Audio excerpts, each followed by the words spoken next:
Welcome to the 65th edition of Women's Wrestling Weekly, the show. I am Kyle Klingman along with Scott Beck. Scott, I did it again. I got into a massive, massive rabbit hole, and this time it was Karissa Turnwall of Emmanuel University. For some reason, I decided to look up the 117-pound rankings, and I looked at Karissa Turnwall and said, we've been sleeping on her.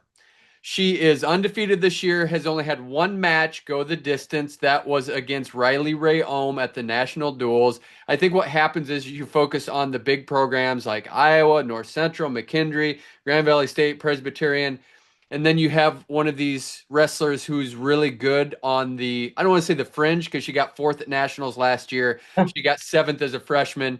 She had the quarterfinal win over Yu Sakamoto, 6-5. Which a great win. Great It one. was. Yeah. She wrestled really tough, and then she got beat in the consolation finals by Tech to Yu Sakamoto. Has had a fantastic year. So I went on this dive. I looked for everything. I tried to get any interview. There's only one interview. It was Gary Abbott after the quarterfinal win against Yu Sakamoto. There's one article out there. She got second at state, so she wasn't this high-profile wrestler coming out of high school, but she has developed. I reached out to her in November to do an interview. She didn't get back to me, so she's my mystery right now. But I did probably 2 hours of looking at her film, and I'm telling you this, guy, she is legit. She's strong. She can impose her will. I got to the point where I even saw a situation where a referee almost tripped her and toppled her at the end of one match. So I saw all these matches. Do not sleep on Karissa Turnwall. And when you look at this guy, when you look at what's happening right now with these teams, she could decide the team race. I think it's going to be that close. So what she does at 117, look who's in the weight class. Yu Sakamoto, McKendree, Sage Mortimer, Grand Valley State, Brianna Gonzalez, Iowa, who's a U.S. Open champion. You have Abby Cooper, Lehigh, Alex Weitzman, who lost to Abby Cooper in the best of three finals at the U20 World Team Trials. It goes on and on and on. That's stacked. It's stacked, and I really do. I think Karissa Turnwall, watching her, she can impose her will. She's not an exceptional scrambler, and I think that it kind of reminds me of your daughter a little bit, who can impose her will, has great positional skills. But I think if she can stay in her lane, she shoots from space well, I think she's really going to be one of these X factors, and you do not want to sleep on her. I think she's one of those that can legitimately make a title push. Yeah, for sure. I mean, that weight class is stacked. I mean, it's just a tribute again. We keep saying this, but just to the growth of the sport that we have this depth, and you can have somebody like that that's kind of under the radar. She no longer will be because, at least for me, I'm going to really keep an eye on it. Now that you pointed out, but that can, go with these, athletes like this. So it's really a tribute to the sport. Um, it's kind of a funny thing that I'm going to go to just, go in a rabbit hole and something you just said about the scrambling thing. It was really interesting, I thought, in that interview you did with Gable that we put on the last episode where you asked him about Folkstyle and freestyle. And he talked about that, as you and I'm a massive advocate, and so you that, we want high school to be freestyle, but Coach Gable was saying, but doing folk style, you just get in so many more positions. You have to get off bottom. You're not just trying to defend and parterre for 25 seconds.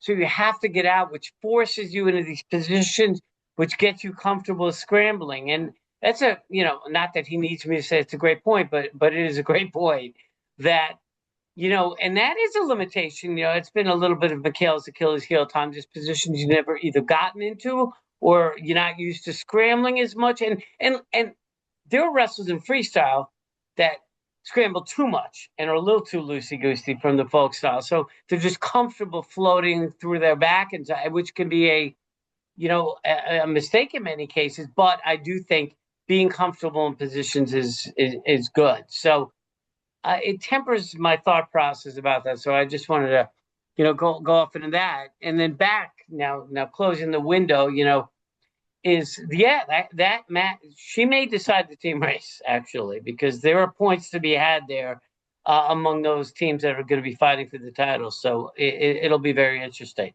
In watching her, it's so fascinating because when she gets into her position, she's so solid, and she is a full-size 117.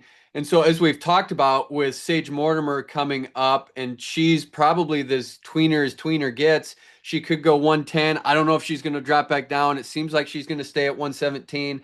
I'm not sure what her decision-making process is, but with her and She just won 124. Yeah, I mean, one of yeah, the I mean, matches. A you couple you of yeah, and you look at this. I even look at Karissa Turnwall's last year. She had a big knee brace, and I think it affected her ability to shoot. Now she looks healthy. Now she looks at the top of her game, and just looking at the matches and then the match scores, she's just putting on a great performance this year that I think it is going under the radar a little bit. And I really do think she is going to be a factor at 117. She's going to be a problem. Well, the other advantage she has is she can wrestle freely because she's not the target, right? So she can throw darts at targets and kind of see what she can do, and that's I don't think anybody on the planet expected her to take out Sakamoto as a U-23 world champion, right? So clearly she's comfortable, going after people. And what happened when they re-wrestled, Sakamoto won, right? But the first time when you have somebody who's not expected to win, a lot of times it can surprise people. And she's got a great motor. You saw that. She's Yeah. the go, go, go. And look at there's not going to be many times this is going to happen, maybe ever, where you have a U-23 champion in Yu Sakamoto in the class. You have a U-23 champion in Sage Mortimer. You have a U.S. Open champion and a final Xer in Brianna Gonzalez. You have Abby Cooper's made a U-20 world team. You have Abby Cooper's opponent in the U-23 or U-20 world team trials. And then you have Karissa Turnwall, who, as we talked about, could be the spoiler in all this and could possibly win it. So 117 is really fun because I think we've talked a lot about 131. Aubrey Krazer, Cam Guerin, Lexi Janiak, Carly Brooks, Yili Acock, Janita Garcia, Sierra Chiesa, on down the line. It's insane what you literally just said. I mean, you look at the depth in 31. I mean, this is amazing. I mean, these are, and I'm sure, I promise you, there's other people that could. One of the names you said will probably be upset or lose to somebody that you haven't named. That's kind of the way things are going with the depth. I mean, that's amazing. It really is.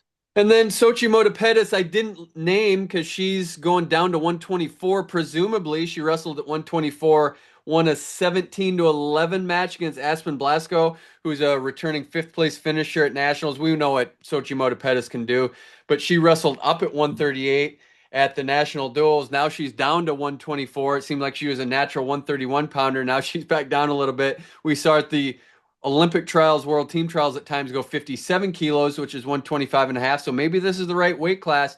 But to me, that's more wide open than 131. Why put yourself in that? If you want to win a national title, 124 is a much better opportunity than 131. Absolutely. And I would expect her to contend seriously / win. I mean, in my opinion, she's a fairly solid favorite. And I think there could be some gamesmanship going on at 180 and 207 because the best 207 pounders are 180 pounders that weigh in there and then they say, I'm going to bump up. So I'm going to be interested to see what the play is here because I'm not convinced that there's some navigating of weight classes. And maybe Iowa's thinking everyone's trying to avoid Kylie Welker. Do we move up Kylie Welker and then keep Katya Osteen at 180 because you have Sabrina Nas now at 207? Does she go back down to 180? We've seen them just going up and down. I do think there's gamesmanship. And I think, you talk about 3D chess. I mean, if you're trying to figure the exact best permutation for the title, I think any of those athletes, with McKendree and I mean with North Central, with with the Iowa. I mean, I think it's going to be a fluid situation and I think teams are going to be pretty quiet about what they do until, I mean, obviously you have to qualify. So the hand will be shown in the national qualifying tournament. So it's not like in a dual meet where you weigh and you bump somebody up. But I think it's a fluid situation as to what's done. And I think there's going to be a lot of calculations. And there could be some late season moves. Tristan Kelly presumably will be at 180, or excuse me, 207. She weighs in at 180. She's not that 207, but a lot of those athletes say my best shot is at 207 and trying to avoid Kylie Welker. I'm just wondering what Iowa's thinking of some of these other programs that they're just going to watch and see and determine based on who goes where. I think 182.07, again, as we talk about what could factor into winning the championship, it could be those two weight classes. Yeah, they're very exciting weight classes. There's been a lot of people kind of beating each other or surprises, ranked throughout other than like Welker, obviously. But for the most part, I think the rankings don't mean anything in those weight classes. We've seen a lot of upsets, and these ladies are good. They're not just like standing out there and grabbing. I mean, we've seen underarm spins, headlocks, knee snatches. I mean, these ladies wrestle, and these are probably going to determine the national championship, I think. Scott, there are results that leave you scratching your head, and I wish I could have seen how this played out. So, what we are going to be talking about is just on the box score because I tried to find it, couldn't find it. I don't know if it was on video, but McKendree beat Grand Valley State 40-4, won all 10 matches. And just an aside, that it's always funny when you post these scores and people don't understand freestyle scoring. People will say, "How did Grand Valley State score 4 points if they lost or if they lost all 10 matches?" And then someone inevitably has to chime in and say that here's the freestyle scoring. So there still is that educational curve that we're fighting through with freestyle scoring, not only with the individual match scoring, what happens there, but then also the team scoring. So this is good because you get an educational process, but winning 10 for 10. And I'm going to say Grand Valley State is a good team. Grand Valley State has beaten North Central earlier this year. McKendree beat North Central earlier this year. And then, of course, they got beat by them at the national duels. But coming in with a 40-4 win over a great team like Grand Valley State, and you see some of the results, it's pretty staggering. People, I mean, Sage Mortimer had Tech Sakamoto and then gets tech by her, and kind of blitzed her early. Sakamoto's confusing to me. I can't really, the results are inconsistent, Aspen Blasco got tech by Shelby Moore, who's had some down matches and goes out, beats a very, very competitive Aspen Blasco. Katie Lang loses to Jaffe, but when Jaffe wrestled in the nationals, I thought she looked really good, and she goes to beat Katie Lang, who's kind of been an assassin and taking care of business. Sabrina Noss loses on criteria. These were many of these matches.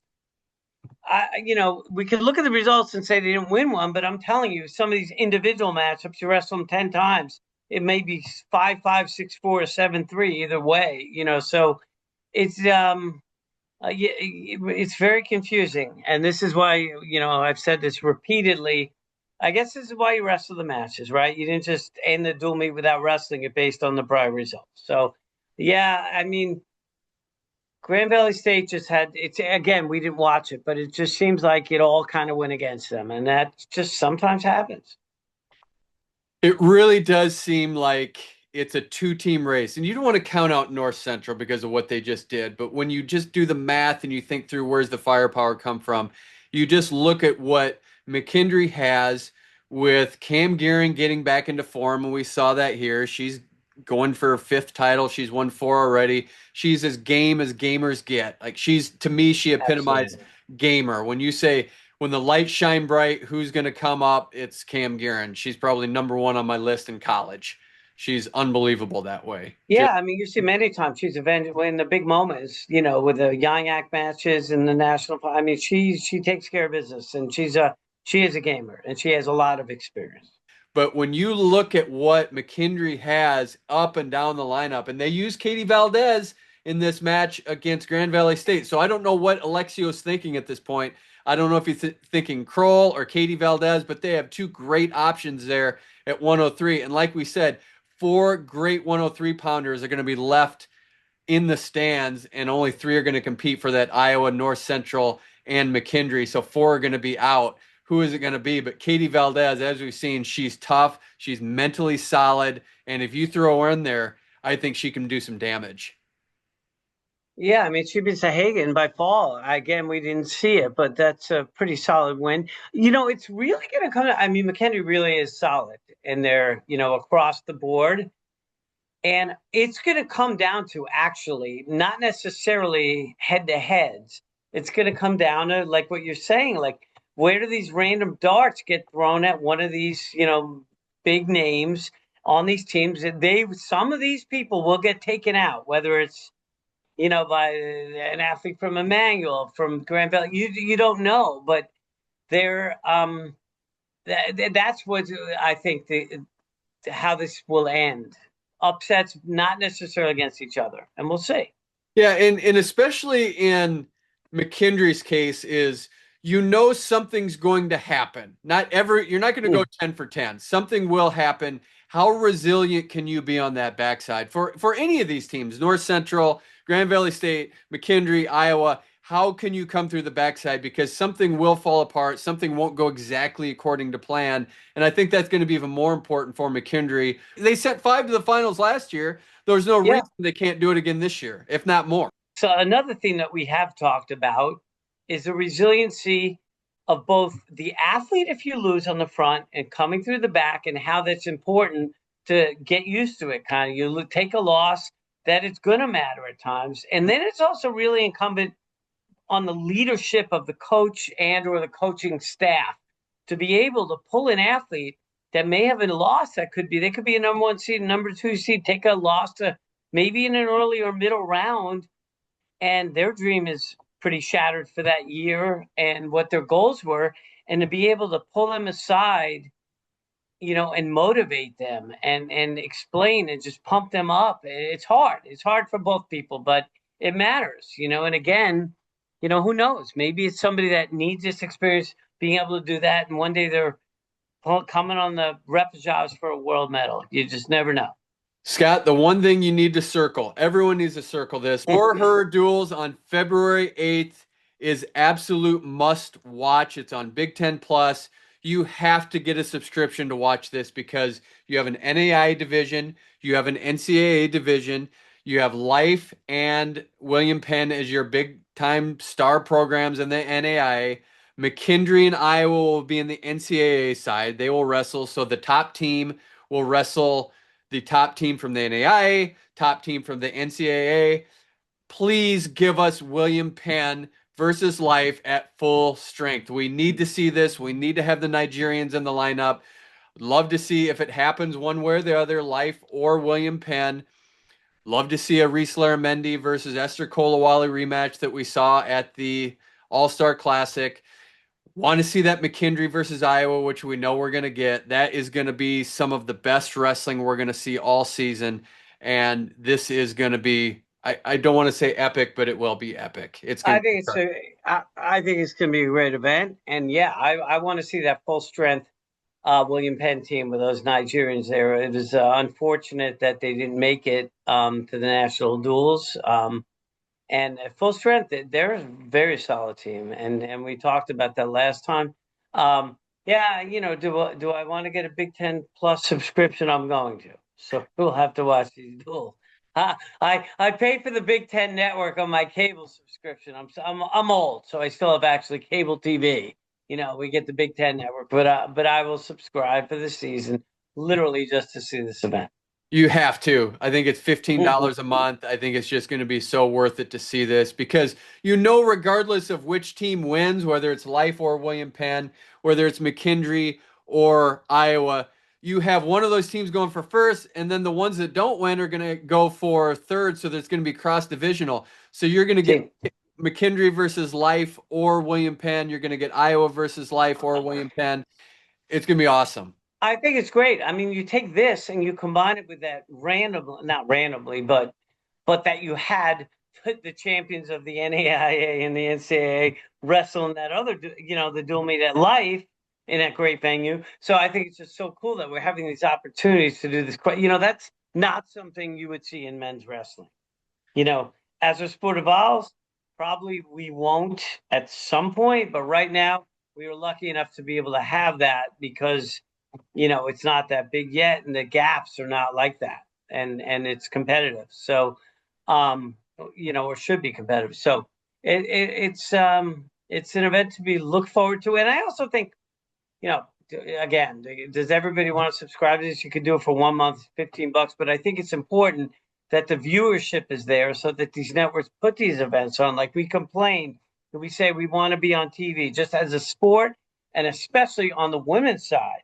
We're not on the Big Ten Network a lot, so I think it's important that to the extent possible, if people can afford it, we support it. North Central and Wartburg going to be wrestling on Thursday, January 29th. So you look at North Central, they will wrestle all of the national duels champions. So they will have wrestled McKendree, they will have wrestled Grand Valley State, they will have wrestled Iowa, they will have wrestled Life, and then they're going to wrestle Wartburg, won the Division III component. So of course, I think North Central is the overwhelming favorite, but I just like that these matchups are happening.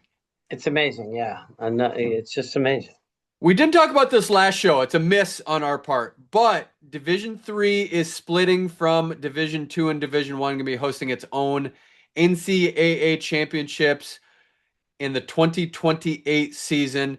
A couple things. Number one, I don't like it, but it's a necessary move. This is the right move. It has to happen because of competitive balance. So I loved that Lexi Janiak was wrestling against the best. I love that Zoe Lintz was wrestling against the best. Of course, all the North Central wrestles against the best.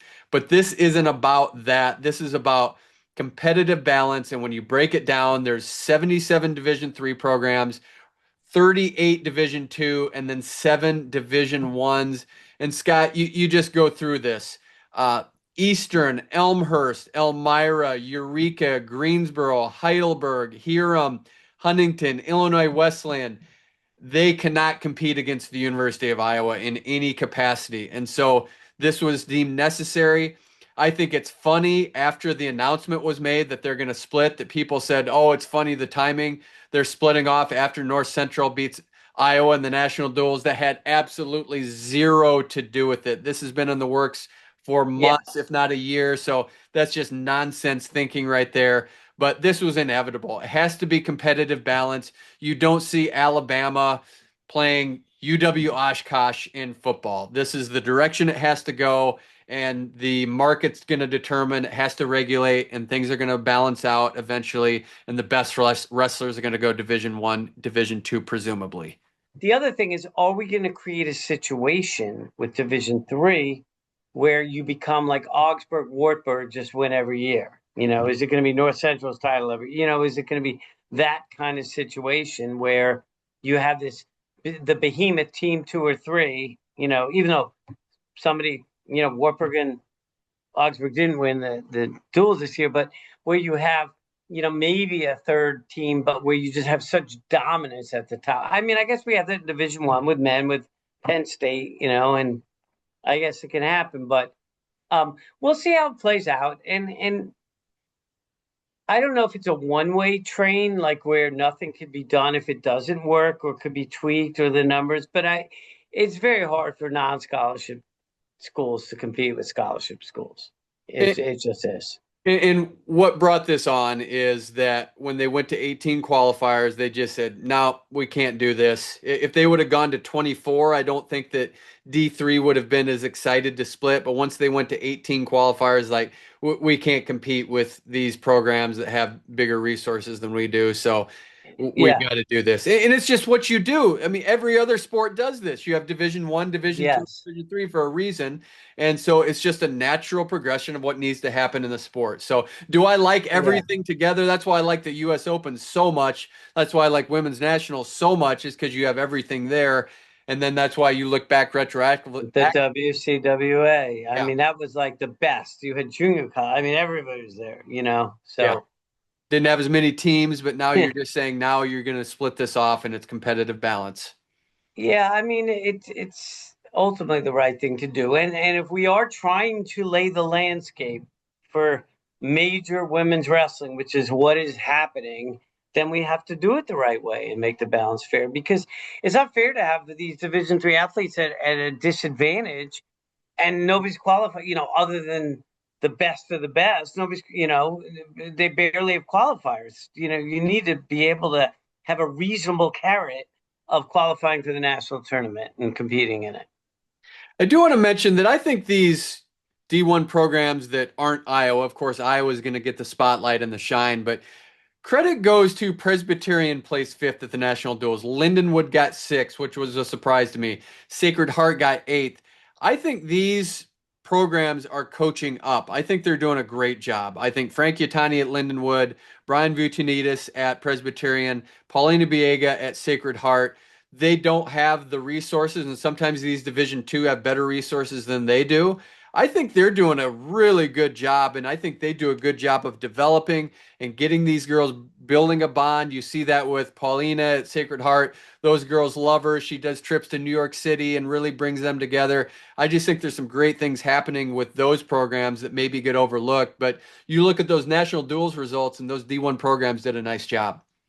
Yeah, for sure. And I think it's very like athlete coach kind of um I don't want to say specific, the word, like where it's like what the athlete wants. There are some athletes that may want to be in a room that's got top to bottom, all these great wrestlers in depth. But some athletes want to be the focal point or maybe get more individual attention, have a really tight, smaller team, and really, going to a school for the coach, and what they perceive to be a more intimate environment, perhaps. Scott, we are gearing into your time of year, and that is international wrestling. The first ranking series, Zagreb Open, is coming up. Good lineup for the United States. A lot of times you see the lineup listing, and sometimes people don't show. That's always going to happen regardless of any tournament you go to. But this is the time that you really start seeing this gear up. You have the World Championships in 2027 in Las Vegas, and then the Olympics in LA in 2028. This is gearing up toward that. This is all leading to a build, which is LA 2028. Yeah, it's great. Yeah, this is my favorite part of the season. I'm looking forward to seeing, as people dance around, move around the weight classes, and you finally get some competition going.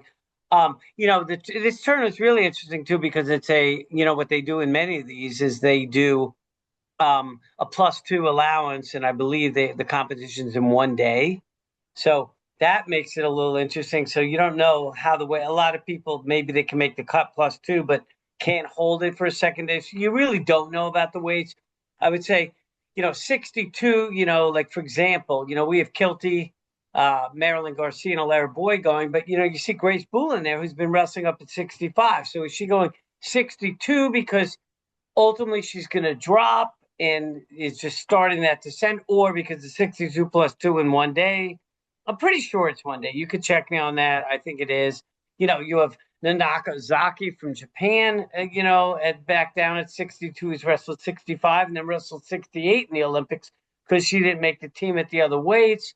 That's a very solid weight class, and U.S. is sending a good contingent. We'll dissect this, and as we kind of get into this. Kennedy Blaze competing at 68 with Boss from Turkey, who's the world champ. You have another Turkish world champ, Tucson at 72. So, where Alex Gaudet is going to be competing there for us. So, it'll be interesting to see how everybody looks. And a lot of times with the Europeans and the foreigners, they may not be in the greatest shape. This is their first competition in the new year. So it's also careful not to necessarily, they really try to cycle and peak. And a lot of these athletes either trying a different weight class or just want to get, used to competition again. But just if somebody has a down performance, don't overinterpret that, because you see it, especially with Russia, you see that all the time where you say, how did this guy lose? Or like Azerbaijan, oh my God, this guy's a world champion, just lost in the second round. And then, that guy's an assassin, 2 months later as they're, dialing in and really getting ready for the major competition. Scott, I want to mention why I like Real American Freestyle and why I hope it goes. I love the UFC. I'd say I watch 75% of the fights, but I think Real American Freestyle can be that gap for wrestling that's like the UFC. And so my consumption of the UFC is I have a friend, we have Paramount Plus, it's on Paramount Plus now. When it's the weekend, we say, is there a UFC fight on? We say yes or no, and then we say we're going to watch it. We don't do any of the lead-in coverage, so all of the knowledge and all of the education is happening through the promos of that fight that night. So I don't know if it's the best fighter in the world fighting a 10th ranked. I have no idea. For the most part, you know some of the high end ones that are really good, and you know if you're getting a great match if it's a main event. I think Real American Freestyle is like that. So you can go check it out. You don't know if it's the best in the world against someone who is subpar. We know that. But if we're saying let's engage that fringe fan, I think Real American Freestyle can do that. Because if you want to see Kennedy Blades hit a throw, you want to see Kennedy Blades hit a throw. It doesn't matter who it's against, it doesn't matter why. You just want to go see the entertainment. I think Real American Freestyle can be that opportunity to get the fringe fan involved.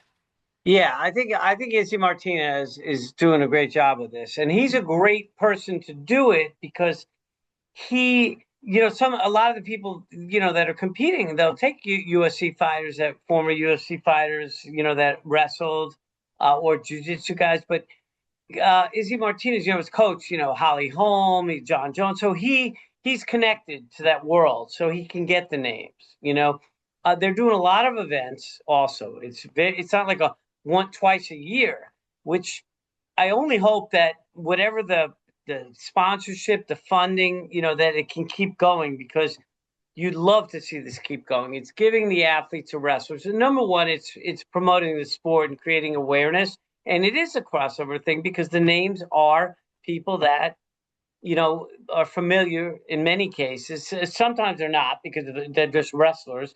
But the MMA community, a lot of these people have wrestled. And number two, I think there's some really good matchups actually, and there's some lesser matchups, but that's okay. But the idea is allowing athletes a forum to make some money, which is really important, that people can stay in the sport and make some dough. And I just, I hope, knock on wood, that whatever their business model is, I'm assuming they're not morons and they're pacing it and they know exactly what they're doing. And I'm enjoying it. I think it's great for the sport. I think Izzy's a personality and then some, and a great person to be doing this. So, keep doing it, please. And it's the dual meet concept in a different way. They're not on teams, but you have these individual matches. You can have it in a contained space of 2 to 3 hours. You don't have to go do a tournament all weekend and then go through all the rounds. You can consume it in one sitting. One match is easily digestible. You're not on 8 mats looking around. I Yeah. think it's a good concept. Yeah. And also the idea, I think it creates awareness and excitement when you create these champions and so on. So it's a title and people are fighting for the title. I think, wrestling for the title. But I think it's cool. Unfortunately, in the past, the attempts at these. I mean, the India Pro League's there, and the one in Europe is been around, but some domestically we have not had a tremendous amount of success. If one seems to have a shot, this one seems to. So let's hope it keeps going. Scott, we will end with this. I got put up to it. Of course, I'm still buzzing from the national duels. I'm still buzzing from the 2020 national duels, which I went to. That's probably not going to end.